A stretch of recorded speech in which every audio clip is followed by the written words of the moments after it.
Hello बच्चों, आज के इस भाग में हम लोग अनोखा पुरस्कार के आगे के भाग को पढ़ेंगे। पीछे के वीडियो में हम लोगों ने इसको पढ़ा है। पेज नंबर 54 तक, पेज नंबर 55 पे आज हम लोग पढ़ेंगे। जैसा कि हम जानते हैं कि ये कहानी है कि व्यक्ति को अपने कर्तव्यों के प्रति ईमानदार और सचेत रहना चाहिए। उसे पूरी निष्ठा व ईमानदारी से अपने कर्तव्यों का निर्वहन करना चाहिए। तो ये कहानी है जिसमें राजा जो है रास्ता भटक जाता है अपने ही राज्य के किसी जंगल में, और वह जंगल से निकल करके एक रास्ते पर खड़ा हो जाता है। तभी उसकी मुलाकात उसी के सिपाही यानी वनरक्षक से, पुंडरीक से मुलाकात उसकी होती है, जो वनरक्षक है। और वही वार्तालाप यहाँ पर दिया गया है। तो आइए हम आगे के भाग को पढ़ते हैं। वनरक्षक: नहीं, तुम विश्वास के पात्र नहीं हो। ये वनरक्षक कह रहे हैं राजा से। राजा: मैं राजा का एक अफसर हूँ। मैं राजा के साथ इस जंगल में शिकार खेलने के लिए आया था और यहाँ राह भूल गया हूँ। जंगल में मुझे रात हो गई और मैं घर से बहुत दूर पड़ गया हूँ। राजा कह रहा है कि विश्वास करो, मैं भी एक राजा का अफसर ही हूँ। मैं राजा के साथ इस जंगल में शिकार पर आया था और रास्ता भूल गया हूँ, भटक गया हूँ। जंगल में मुझे रात हो गई है और मैं घर से बहुत दूर पड़ गया हूँ। वनरक्षक: इसमें सच्चाई की कमी है। तब वनरक्षक ने कहा, इसमें सच्चाई की कमी है। अगर तुम शिकार को निकले थे तो तुम्हारा घोड़ा कहाँ है? सही बात है, अगर राजा के साथ शिकार पे निकले हो तो तुम्हारा घोड़ा कहाँ है? वनरक्षक का ये प्रश्न था। राजा: घोड़ा थक कर गिर पड़ा। राजा ने क्या जवाब दिया? ये घोड़ा जो है वह थक कर गिर पड़ा। मैंने उसे छोड़ दिया और मैंने उसे रास्ते में छोड़ दिया। वनरक्षक फिर पूछ रहा है, राजा से कह रहा है कि यदि मैं तुम्हारी बात का विश्वास न करूं? राजा: मैं झूठ नहीं बोलता भले आदमी। राजा कह रहा है कि हे भले आदमी, मैं झूठ बिल्कुल नहीं बोलता। वनरक्षक: वाह वाह, दरबार में रहते हो और झूठ नहीं बोलते? यानी दरबार में रहते हो और झूठ नहीं बोलते। राजा: खैर, तुम जैसा समझो, मगर मैं झूठ नहीं बोल रहा हूँ। यह मैं तुमको विश्वास दिलाता हूँ। कहो तो प्रमाण दिखा दूं कि मैं झूठ नहीं बोल रहा हूँ। जेब से 1 रुपया निकालकर और पुंडरीक की ओर बढ़ाकर, यह लो इनाम, और आज रात को मुझे अपनी झोपड़ी में रहने दो। अब देखिए, वनरक्षक राजा का मुंह देखता है। वनरक्षक जब राजा की इस बात को सुनता है तो वह वनरक्षक राजा के मुंह की तरफ देखता ही रह जाता है। राजा: यदि कम हो तो सवेरे तुम जो कहोगे वही तुमको दूंगा और खुश कर दूंगा। फिर राजा ने कहा, यदि यह तुम्हें कम लग रहा है तो मैं सवेरे तुम्हें और भी दूंगा। तुम जो कहोगे वह तुमको दूंगा और खुश कर दूंगा। वनरक्षक जोर से हंसा। क्या कहा? ओहो, अब मैंने माना कि तुम दरबारी हो। आज के लिए एक छोटी सी रिश्वत और कल के लिए एक बड़ा सा वादा, एक ही सांस में दोनों। मगर मेरे दोस्त पुंडरीक दरबारी नहीं है। मगर मेरे दोस्त पुंडरीक जो है वह दरबारी नहीं है और इन सब बातों में उलझने वाला नहीं है। राजा क्रोध से: तू एक नीच आदमी है, जबान संभाल कर नहीं बोलता? मैं तेरे बारे में अधिक जानना चाहता हूँ। वनरक्षक बड़ी लापरवाही से: तू और तेरे शब्द को इस तरह लापरवाही से मत फेंको। मैं भी उतना ही भला आदमी हूँ जितने तुम हो। राजा तुरंत वहीं शांत होकर, क्षमा करो मित्र। राजा तुरंत वहीं शांत हो जाता है उसकी बातों को सुन करके और कहता है कि क्षमा करो मित्र। वन रक्षक मुस्कुराकर, मैं क्रोध में नहीं हूँ, पर जब तक तुम्हारी सच्चाई पर मेरा संदेह है तब तक मैं तुमसे विशेष प्रेम भाव नहीं दिखला सकता। वन रक्षक ने कहा कि मैं क्रोध में बिल्कुल भी नहीं हूँ, पर जब तक तुम्हारी सच्चाई पर मेरा संदेह है, यानी जब तक मैं तुम्हारे बारे में अच्छी तरीके से नहीं जान पाता तब तक मैं तुम्हारे साथ अच्छा व्यवहार नहीं कर सकता। राजा, तुम ठीक कहते हो, पर मैं तुम्हें कैसे विश्वास दिला सकता हूँ?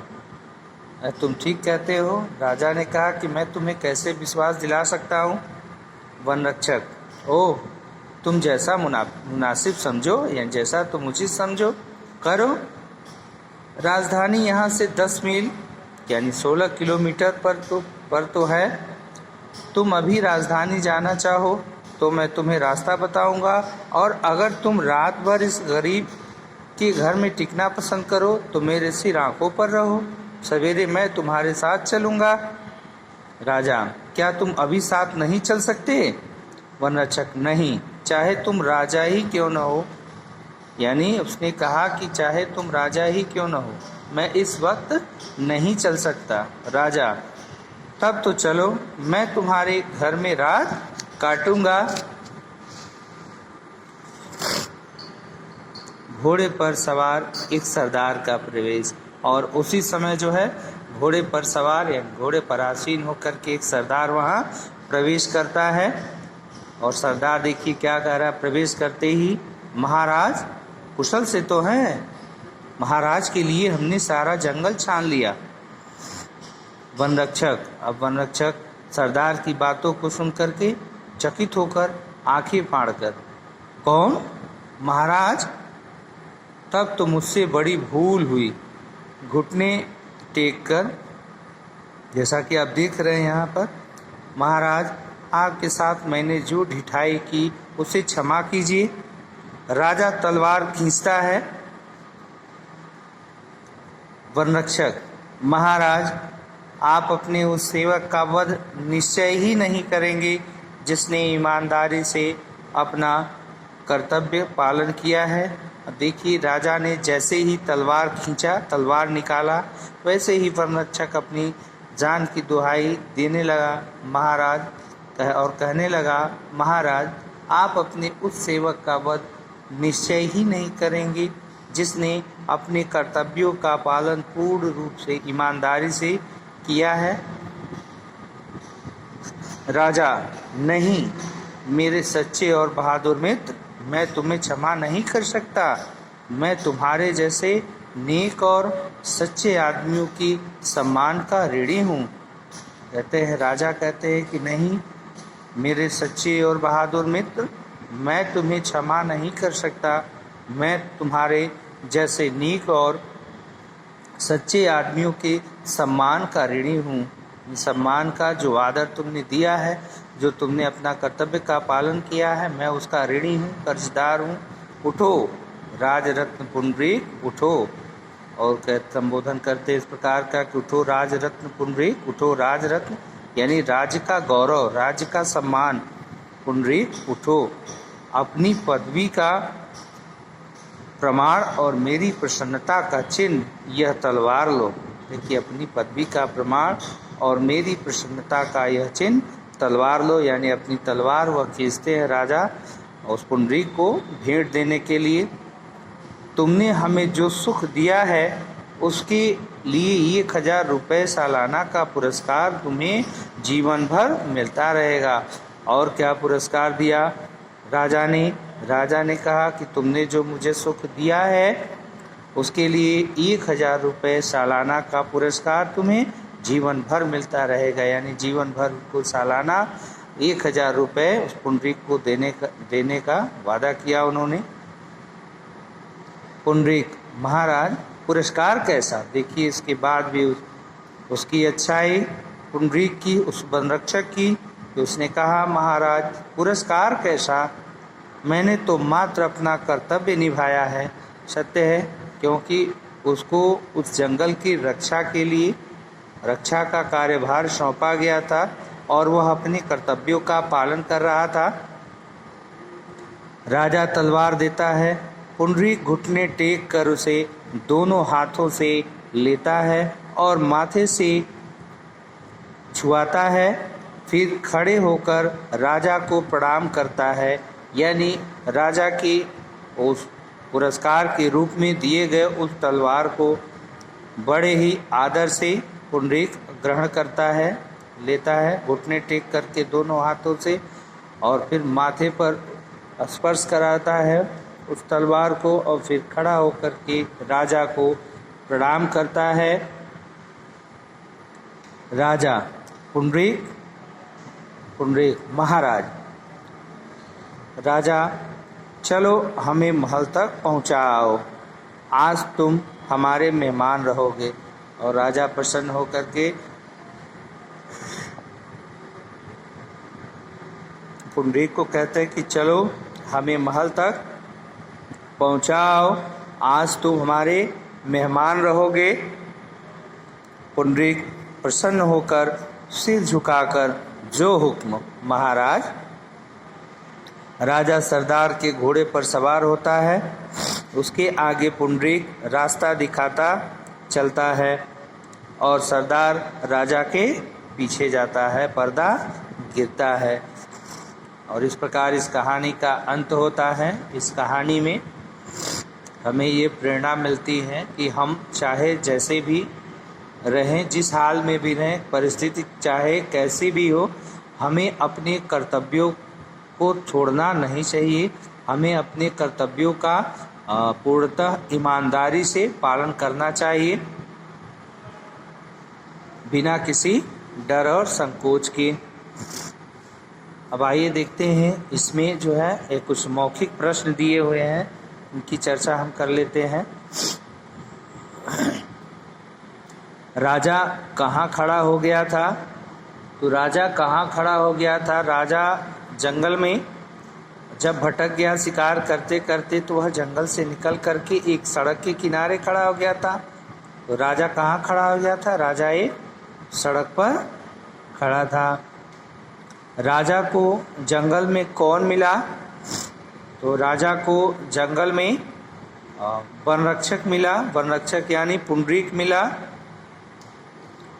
वन रक्षक ने राजा से क्या पूछा? तो वन रक्षक ने राजा से उसका नाम, पता और उसका काम पूछा कि क्या करते हो, तुम्हारा नाम क्या है, तुम्हारा पता क्या है।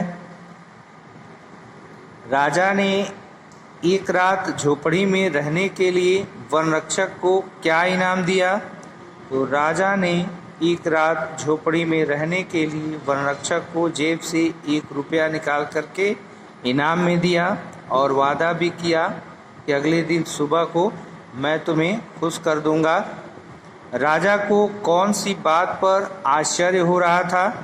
तो राजा को कौन सी बात पर आश्चर्य हो रहा था? राजा को इस बात पर आश्चर्य हो रहा था कि मैं एक राजा हूँ और ये अंधेरा जो है तनिक भी मुझसे भयभीत नहीं हो रहा है और बढ़ता ही चला जा रहा है। और वो घबरा रहे हैं और वो कह रहे हैं आखिर मैं भी इंसान हूँ, रास्ता भूल सकता हूँ। और जो दिशाएं उनके भय के आतंक से कांपती थीं, वो चारों दिशाएं भी अब चुप थीं। इसलिए राजा को आश्चर्य हो रहा था। आगे इसमें देखिए लिखित प्रश्न में है लघुत्तरी प्रश्न। राजा पर वन रक्षक ने क्या आरोप लगाया? तो राजा पर जैसे ही वन रक्षक ने राजा को देखा, कहा कि आज तो चोर पकड़ में आया है, चोरी का भी आरोप लगाया और राजा को जंगल में बंदूक से हिरन को जान से मारने का आरोप लगाया। पुंडरीक कौन था? तो पुंडरीक राजा का ही एक सिपाही था जिसको वन की रक्षा का कार्यभार सौंपा गया था। राजा ने पुंडरीक को अशिष्ट व्यवहार करने पर भी दंड क्यों नहीं दिया? सही प्रश्न है कि राजा ने पुंडरीक को अशिष्ट व्यवहार करने पर भी दंड क्यों नहीं दिया? तो राजा ने पुंडरीक को अशिष्ट व्यवहार करने पर भी दंड इसलिए नहीं दिया क्योंकि पुंडरीक तो अपने कर्तव्यों का पालन कर रहा था, अपने कर्तव्यों का निर्वहन कर रहा था, क्योंकि उसे उस वन की रक्षा का कार्यभार सौंपा गया था और वह पूर्ण रूप से ईमानदारी से अपने कर्तव्य का पालन कर रहा था, इसलिए राजा ने उसे दंड नहीं दिया। राजा ने अपना परिचय किस प्रकार दिया? तो राजा ने अपना परिचय एक साधारण मनुष्य के रूप में और राजा के ही एक अफसर के रूप में दिया। वनरक्षक को राजा की बात में सच्चाई की कमी क्यों लगी? वनरक्षक को राजा की बात में सच्चाई की कमी इसलिए लगी क्योंकि राजा अपना सही नाम और पता नहीं बता पा रहा था, इसकी वजह से।